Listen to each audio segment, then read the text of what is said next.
Hibiscus tea went head-to-head with real blood pressure medication in pooled trials. And the difference wasn't statistically significant. Everything you've been told about just a tea is obsolete. If you want softer arteries, a lower reading, and fewer surprises, I read every trial, and one 2008 study on saliva changed everything. Because most people doing this destroy up to 100% of the effect, with something they do 30 seconds after waking. So, 1 spoon, 3 changes: the pressure, the wall, and the gas you stopped making, plus the exact protocol at the end. None of it makes sense until you see that blood pressure was never one problem. There's the pressure in the pipe. And there's the pipe. Number 1, the pipe problem. And almost every remedy ever sold to you aims at the first and ignores the second. Call it the pipe problem. You've had the cuff on your arm. You've watched the number come up and felt that small drop in your stomach. And nobody in that room ever explains that the number is a symptom. It's the readout, not the fault. Picture a hose. Pressure inside depends on how hard the pump pushes and how willing the hose is to widen. A young artery is elastic. Every heartbeat, it flexes outward, swallows the surge, springs back. A stiff artery can't. Same beat, same volume, nothing gives. So the pressure climbs. Put 2 fingers on the inside of your wrist. Go on, I'll wait. That thump is the pressure wave leaving your heart and running down your arm. Whether it arrives soft or sharp is decided by the wall it travels through, not by the heart that sent it. That's how 2 people with identical hearts get completely different readings. The heart isn't the variable, the pipe is. So the useful question tonight isn't how do I push the number down? It's what my artery wall is actually made of. And the answer to that got tested against a prescription drug. The tea lost by 2.1 points. And the loss meant nothing. Number 2, the tablet test. Here is what that sentence is doing. A meta-analysis in nutrition reviews pooled 17 trials on Hibiscus subdurifa, the deep red calyx that makes the tea ruby-colored, sorrel in the Caribbean, bissap in West Africa, carcade in Egypt. Some of those trials didn't test hibiscus against a placebo. They tested it against blood pressure medication. The gap in systolic pressure came out at 2.1 millimeters of mercury, favoring the drugs. And the p-value was 0.40. In plain terms, that gap is indistinguishable from noise. Now I'm going to be careful, because you deserve care here. That does not mean tea replaces a prescription. It means that in those trials, on those people, nobody can reliably tell the two apart. Small studies, mixed designs. Nobody has run this on severe hypertension. So don't stop anything you were prescribed. But stop calling this a nice warm drink. And if a result like that makes you want to go and buy some, one detail decides whether you get the trial version or a colored drink. Those trials used dried calyces, whole flour, not flavored teabag dust. Most supermarket hibiscus is cut, sifted, and blended down, and what you're paying for is the fragment. 2 things to check on the bag. Whole or coarsely broken calyces, deep burgundy rather than brown. And opaque packaging. Light bleaches anthocyanins, and the anthocyanins are the active ingredient. Brown hibiscus is expired hibiscus. The ones that pass both are tagged under this video, so you can look without leaving. Which raises the obvious question about the other direction. Against a placebo, not a drug, hibiscus produced a number I had to check twice. Number 3, the 6-week number. 65 adults with pre-hypertension or mild hypertension. 3 cups a day, 240 milliliters each, brewed hibiscus or a placebo drink built to look and taste the same. 6 weeks. Published in the Journal of Nutrition. Hibiscus group, systolic down 7.2 points. Placebo, down 1.3. The same pooled analysis put it at 7.1 across 17 trials. And a newer dose-response review, 26 trials, 1,800 people. Found the effect grew with dose and with time, strongest past 50, and in trials running beyond 4 weeks. 7 points sounds small until you know what it buys. Across population data, A sustained drop that size tracks with meaningfully lower stroke and heart risk over years. Tonight, you can start this for the price of a bag of dried flowers. That's the whole entry fee. But I want to tell you about the spoon, and I can't yet. First, you need to see the exact place Hibiscus quits on you. Number 4, the halfway wall. Call this the halfway wall, and it's why people quit at week 3. You brew it faithfully. You get a few points, then nothing moves, and you assume the tea was hype. It wasn't hype, it was incomplete. Hibiscus works through polyphenols, anthocyanins, the pigments that make it red. Mild ACE inhibition. Sodium shed through the kidneys. Antioxidant action. All measured, all real. But read that list again and notice what's absent. Nothing there rebuilds your artery wall's own chemistry. Nothing restores the signal that makes a vessel widen on demand. Hibiscus turns the pressure down. It never teaches the pipe to flex. So if your arteries are already stiff, and most are by 60, you get the smaller half of the result and none of the bigger one. Which means there's a signal, and yours has gone quiet. 3 men took a Nobel Prize for finding it, and it's a gas. Number 5, the signal that went quiet. Your arteries are lined with cells 1 layer thick. The endothelium. For most of the last century, nobody thought it did anything. Wallpaper. Then researchers worked out it's a chemical factory, and its headline product is nitric oxide.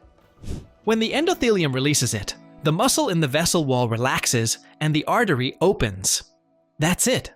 That's the entire mechanism behind a flexible pipe, and it won the 1998 Nobel Prize in Medicine. Production falls though. It falls with age, with high blood sugar, with smoking, with long inflammation, with a diet short on the right vegetables. So a stiff artery isn't a plumbing fault. It's a signaling fault. And you can't fix a signaling fault with a diuretic effect. Tonight's version of this. If you're over 50, assume your output is down. Almost everyone's is. Your body can't build that gas out of nothing. One vegetable on your shelf carries more of the raw material than nearly anything else you can buy. Number 6, the spoon. Beetroot. The nitrate inside it, to be exact. And separate 2 words that get confused constantly. Nitrites, added to processed meat, carry the bad name. Nitrates from vegetables are a different story. And beetroot sits near the top of the list, beside rocket and spinach. Now the odd part, your body does not turn beetroot into nitric oxide directly. It runs a relay. And the first runner isn't human. 1 teaspoon of decent powder concentrates the nitrate from roughly a whole beet into 4 seconds of stirring. That's the entire argument for powder over cooking beets. Trials use between 200 and 800 milligrams of nitrate a day. A good powder lands there at 1 to 2 teaspoons. So tonight, 1 level teaspoon. Level, scraped flat with a knife. Precision matters more than enthusiasm here. That relay is where almost everybody loses the whole thing without knowing. The first runner lives on your tongue. Number 7, the nitrate relay. Follow it. You swallow nitrate. It's absorbed in the small intestine, into the blood. Then something strange happens. Roughly a quarter gets pulled back out of your bloodstream by the salivary glands and pumped into your mouth. Your body is deliberately putting it back on your tongue. Why? Because a colony of bacteria lives back there that performs a chemical trick your own cells cannot. They strip an oxygen atom off nitrate and make nitrite. You swallow again. Stomach acid turns that nitrite into nitric oxide, and more converts in the blood and the vessel wall. Nitrate, bacteria, nitrite. The gas that opens your arteries. Not one of your cells can perform step 1. You are renting a piece of your own cardiovascular function from microbes. Remember that, because in 6 minutes, it explains the most expensive habit in this video. First, what the relay is worth on paper. Number 8, what it does to a stiff pipe. Blood pressure first. A meta-analysis of beetroot trials in hypertensive people found systolic down 5.31 millimeters of mercury against placebo. Confidence interval -7.46 to -3.16. which means it held across trials, not in one lucky outlier. But that isn't the number I care about. Arterial stiffness is. There's a measurement called pulse wave velocity, how fast the pressure wave from one heartbeat races down your artery. A soft vessel slows it. A rigid one lets it fly. In several studies, it predicts future cardiac events better than blood pressure does. Pooled beetroot trials cut it by 0.27 meters per second. One trial recorded 0.59. That's the pipe, not the readout, the pipe. And no tea on earth did that. Tonight, you're not treating a number. You're working on the wall itself. So one ingredient owns the pressure, and the other owns the wall, which is why they belong in one cup, and why that argument is weaker than it sounds. Number 9, why they belong in one cup. 2 mechanisms, 2 targets, no collision. The polyphenols in hibiscus don't compete with nitrate for absorption, tissue, or pathway. Neither blunts the other. And a second reason, more interesting than the first. That final conversion of nitrite into nitric oxide runs better in an acidic environment loaded with antioxidants. Hibiscus is acidic, that's the sourness, and it's dense with anthocyanins and vitamin C. So the tea isn't only a delivery vehicle. On paper, it's a favorable chemical environment for the last handoff in the relay. That also answers something you are likely wondering. If this pairing is so sensible, why isn't it in a box on a shelf? Because nobody can patent a flower and a root vegetable. Those 2 words, on paper, are load-bearing, and I'm not letting them past you. So let's do the honest accounting out loud. Number 10, the honest accounting. 3 things before you spend a penny. 1. No trial has tested hibiscus and beetroot together, not one. Every figure I've given you comes from studies of one or the other, alone. Stacking 2 separate mechanisms is a reasonable inference. It is not a measured result, and anyone telling you otherwise is selling something. 2. Beetroot powder isn't standardized. Nitrate content swings with the soil the beets grew in, how they were dried, and how long the tub's been open. 2 powders at one price can differ several times over. Buy the one that prints its nitrate content. Most don't, and that tells you plenty. 3. Heat doesn't harm nitrate. It's a mineral salt. It survives boiling. Long heat does degrade hibiscus anthocyanins, which changes how you brew. That's the honest version. Now the habit I promised you. It's free, it takes 30 seconds, and it can erase everything you've heard so far. Number 11, the mouthwash mistake. Antibacterial mouthwash. Go back to the relay. Those bacteria are the only thing on Earth converting your nitrate into nitrite. Your cells can't. No capsule does it for you. Antibacterial mouthwash is engineered to kill bacteria in your mouth. It doesn't check which ones. In 2008, researchers gave people a nitrate load and measured the rise in plasma nitrite. Then they repeated it with an antibacterial rinse. The rise was markedly blunted, and with chlorhexidine. The strong prescription rinse, rinsing on dosing days, cut the blood pressure effect of nitrate by 70 to 100%. Up to all of it, from a rinse. One related finding matters every bit as much. In people with gum disease, beetroot juice lowered pressure less, and the effect returned once the gum disease was treated. So the beetroot half only functions if the population on your tongue is alive, which hands you a rule no tea company will ever print on a box. Number 12, the 3-hour window. 2 rules. First, no antibacterial rinse on the days you do this. Use it at night if you must, and give the relay your daylight hours. Ordinary brushing is fine. Brushing doesn't wipe out the tongue colony. The antibacterial rinse does. Second, timing, and it comes from watching nitrite in the blood. After you swallow nitrate, plasma nitrite doesn't spike. It climbs, peaking around 2 to 3 hours later. Blood pressure follows, hitting its lowest point roughly 3 to 4 hours after the cup. So this is a morning drink. Not at bedtime, unless what you want is your best reading at 2 in the morning. And if you take your own readings, take one about 3 hours after. That's when you're measuring the effect instead of measuring nothing. 2 questions before you brew anything. Do you rinse in the morning? And do you cover the cup? If either answer is wrong, nothing else on this list matters. You've got the ingredients, the relay, the mistake, and the clock. Now the cup. Number 13, the Ruby Rule. 4 steps. 1. 2 teaspoons of dried hibiscus calices, or 2 tea bags in a mug. Pour 250 milliliters of just boiled water over the top. 2. Cover it. This is the step everyone skips. Saucer on top, 10 minutes. Covered, because the aromatics and the color leave with the steam. If your tea comes out pale pink instead of deep red, either you brewed it wrong, or your flowers are old. The color is the polyphenols. Watch the color. 3. Let it cool a few minutes, then stir in 1 level teaspoon of beetroot powder. Start at half for the first week. It's earthy, it tastes like a garden, and I mean the soil, not the vegetables. 4. Morning, slowly. Optional and worth it.